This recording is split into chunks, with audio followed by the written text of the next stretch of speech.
Rock has particularly incited strong reactions among people of faith, and especially people who follow Jesus. Christians have for years bashed rock and roll and decried it. Some have even called it the devil's music.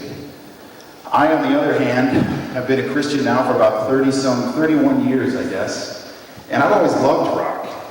From the time I was a little kid and had two older brothers in the Woodstock generation.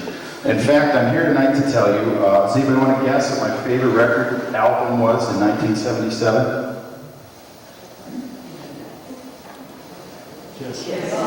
Kiss Alive 2. Who had this record? Raise your hand. Come on. There's a few of us in the house. Kiss Alive 2 was my favorite record, and I had that record. And the key word there is had, past tense, because one day my mother came home from church, from Bible study, and she marched into my room and she went over to my record collection and she grabbed Kiss Alive 2, she pulled it out and she stormed out of the room. I said, "What are you doing?" She said, "I'm taking this record away." And I said, "Why?"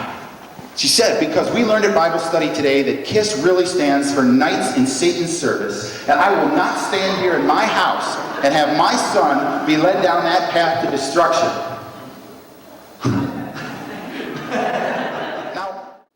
And so at one point, about halfway through his ministry, a wise person who knew the law came up to try to trick him and said, "Rabbi, what's the greatest commandment?" And Jesus said, "Well, love the Lord your God with all your heart, your soul, your mind, and your strength, and love your neighbor as yourself." This is the number one emphasis, folks, in Jesus' ministry. It's indisputable. And anybody that tells you that treatment of the poor is not at the core of the gospel of Jesus is not reading the scriptures very carefully.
I was bearing down on the person in front of me who was driving too damn slow.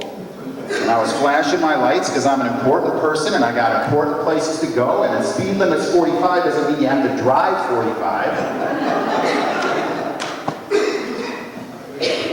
And this song came on the radio. And I'd never heard the song before, or perhaps I heard it, but I just never paid attention to it. And I was stunned. And I did something that I'd never done before. I pulled off. I pulled off to the side of the road and I put my car in park and I listened to this song. And then I sat there for another 10 minutes completely stunned and silenced because it was as if Don Henley was singing to me. Thought you could be